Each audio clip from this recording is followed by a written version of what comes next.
दोस्तों आरबीआई ने credit cards को लेकर कुछ नए गाइडलाइंस जारी किए हैं जो जुलाई 1 तारीख से लागू होने वाले हैं। तो आज इस वीडियो में हम इन्हीं गाइडलाइंस के बारे में बात करेंगे। आई होप आप इस वीडियो को शुरू से लेकर अंत तक जरूर देखेंगे। नमस्कार दोस्तों, मैं अभिनव स्वागत करता हूं आप सभी को हमारे चैनल चलो सीखो में।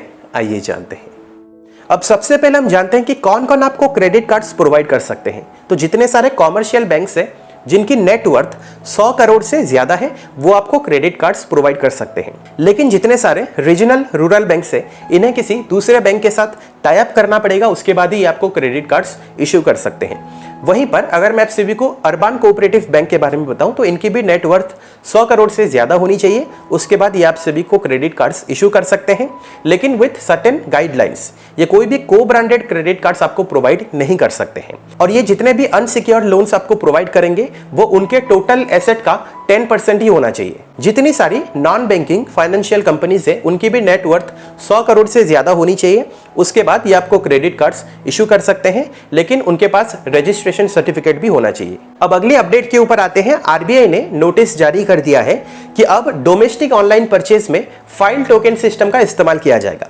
आपको पता ही होगा जब आप कोई भी मर्चेंट से शॉपिंग करते हो, चाहे वो अमेज़न हो या फिर फ्लिपकार्ट हो, आपने वंस वहां पे क्रेडिट कार्ड की डिटेल्स भर दी है तो अगली बार जब आप परचेस करोगे तो वहां पे आपकी जो डिटेल्स है ना वो सेव होती है।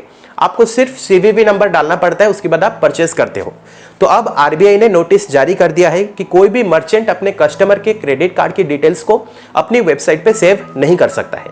अब इसे रिप्लेस कर दिया जा रहा है फाइल टोकन सिस्टम से। तो आपको फाइल टोकन सिस्टम को चूज करना पड़ेगा।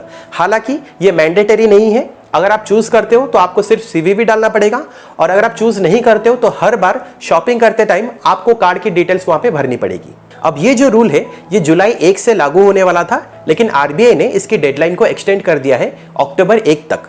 तो ये जो रूल है ये अक्टूबर 1 से लागू होने वाला है। अब अगली अपडेट बिलिंग स्टेटमेंट को लेकर है। क्रेडिट कार्ड इश्यूअर को सही समय पर अपने कस्टमर्स को बिलिंग स्टेटमेंट भेजना है, चाहे वो हार्ड कॉपी के जरिए उनके एड्रेस पर भेजे या फिर ईमेल के जरिए भेजे, लेकिन सही समय पर भेजना पड़ेगा। कई बार होता क्या है कि सही समय पर स्टेटमेंट जाता नहीं है और ड्यू डेट सामने आ जाती है, सही समय पर कस्टमर्स जो है ना वो पेमेंट नहीं कर पाते हैं।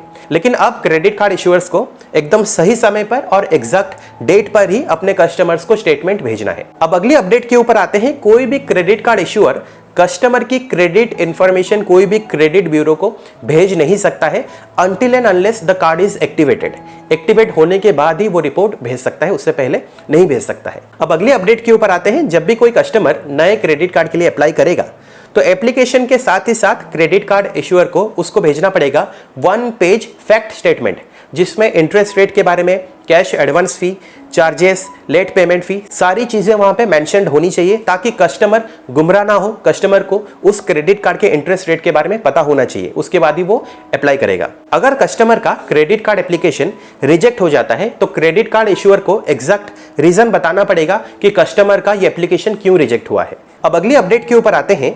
कई बार ये देखा गया है कि आपके नाम पर क्रेडिट कार्ड इश्यू तो हो जाता है, क्रेडिट कार्ड डिस्पैच भी हो जाता है, लेकिन आप तक वो क्रेडिट कार्ड नहीं पहुंच पाता है, बीच में ही वो खो जाता है, और खो जाने के बाद आपका क्रेडिट कार्ड मिसयूज हो जाता है। तो इस केस में अब सारी जो रेस्पॉन्सिबिलिटी है ना वो क्रेडिट कार्ड इश्यूअर के ऊपर आ जाती है। अब अगली अपडेट के ऊपर आते हैं। अगर आपके पास पहले से कोई क्रेडिट कार्ड है और आपके पास ऑफर आया है कि आपकी लिमिट इंक्रीज हो सकती है, तो विदाउट योर कॉन्सेंट, यानी कि आपसे पूछे बिना, आपकी परमिशन लिए बिना क्रेडिट कार्ड इश्यूअर आपकी लिमिट को इंक्रीज नहीं कर सकता है। अब अगली अपडेट के ऊपर आते हैं जो क्रेडिट कार्ड के क्लोजर को लेकर है, यानी कि क्रेडिट कार्ड को हम कैसे बंद कर सकते हैं। बहुत बार ऐसा देखा गया है कि जब आपको क्रेडिट कार्ड को बंद करना पड़ता है तो आपको इधर उधर भागना पड़ेगा। आपको क्रेडिट कार्ड इश्यूअर का ऑफिस भागना पड़ता है, आपको इधर उधर कॉल करना पड़ता है, उसके बाद ही आपका क्रेडिट कार्ड बंद होता है। लेकिन अब आरबीआई ने यह बता दिया है कि कस्टमर्स के पास काफी सारे विकल्प होने चाहिए, वैरायटी ऑफ ऑप्शंस होने चाहिए कि वो क्रेडिट कार्ड को खुद अपनी मर्जी से बंद कर पाए। तो बेसिकली आईवीआर टेक्निक आ चुका है, इंटरैक्टिव वॉइस रिस्पांस, या फिर इंटरनेट बैंकिंग के जरिए, मोबाइल एप्लीकेशन के जरिए, या फिर लिंक के जरिए, इनफैक्ट उनकी हेल्पलाइन को कॉल करके भी आप बंद कर सकते हो। कस्टमर रिक्वेस्ट करने के 7 दिन के अंदर ही अंदर क्रेडिट कार्ड इश्यूअर को उस क्रेडिट कार्ड को बंद करना पड़ेगा। हाँ, कंडीशन ये है कि सारी जो ड्यूज है वो क्लियर होनी चाहिए, उसके बाद 7 दिन के अंदर ही अंदर बंद करना पड़ेगा। अदरवाइज क्रेडिट कार्ड इश्यूअर को 500 रुपीज फी पे करनी पड़ेगी पर डे जब तक वो कार्ड बंद नहीं हो रहा है। अगली अपडेट टेली मार्केटर्स को लेकर है। टेली मार्केटर्स जब भी कोई भी क्रेडिट कार्ड को प्रमोट करने के लिए किसी भी कस्टमर को कांटेक्ट करेंगे तो वो सिर्फ और सिर्फ ऑफिस आवर्स में ही होना चाहिए, यानी कि सुबह 10 बजे से लेकर शाम के 7 बजे के बीच। और जब भी आपको क्रेडिट कार्ड इशू किया जाता है, पूरा जो डिसीजन होता है वो क्रेडिट कार्ड इशूअर का ही होना चाहिए, कोई मार्केटिंग एजेंट का नहीं होना चाहिए। अब आखिरी खबर के ऊपर आते हैं। जब भी कस्टमर कोई नए क्रेडिट कार्ड के लिए अप्लाई करेगा तो उसके पास ये जानकारी होनी चाहिए और जो क्रेडिट कार्ड इशूअर होगा वही उसे ये जानकारी देगा कि मिनिमम ड्यू अमाउंट क्या है और टोटल आउटस्टैंडिंग अमाउंट क्या है, दोनों के बीच फर्क क्या है। उसको ये बताना पड़ेगा कि मिनिमम ड्यू अमाउंट से आपका जो टोटल ड्यू अमाउंट होता है ना, वो डिले होता रहता है और आपको इंटरेस्ट रेट भी पे करना पड़ेगा, आपको लेट पेमेंट फी भी देनी पड़ेगी। ये सारी जानकारी कस्टमर्स के पास पहले से होनी चाहिए और ये जानकारी क्रेडिट कार्ड इशूअर्स को पहले से ही कस्टमर्स को देनी होगी। अब अगली जो अपडेट है वो ये है कि आपके ऊपर अब जो इंटरेस्ट रेट लगेगा वो टोटल ड्यू अमाउंट के ऊपर नहीं लगेगा, वो टोटल आउटस्टैंडिंग अमाउंट के ऊपर ही लगेगा। जैसे फॉर एग्जांपल अगर आपका ड्यू अमाउंट है 10,000 रुपए और आपने पे किया है 4,000 रुपए, यानी कि अब आपका आउटस्टैंडिंग अमाउंट है 6,000 रुपए, तो अब आपके ऊपर जो इंटरेस्ट रेट लगेगा वो 10,000 रुपए के ऊपर नहीं लगेगा, वो सिर्फ 6,000 रुपए के ऊपर ही लगेगा। आई होप आपको इस वीडियो से आरबीआई के नए गाइडलाइंस के बारे में कुछ ना कुछ जानकारी जरूर मिली है। अगर आपको ये वीडियो पसंद आई है, इस वीडियो को आप लाइक करें और अपने दोस्तों के साथ ज्यादा से ज्यादा शेयर जरूर करें। अगर आपको फाइनेंस से रिलेटेड, अर्निंग से रिलेटेड वीडियोस देखना पसंद है तो आप हमारे चैनल को जरूर सब्सक्राइब करें, क्योंकि मैं ऐसे ही इंटरेस्टिंग वीडियोस आप सभी के सामने लाता रहता हूँ।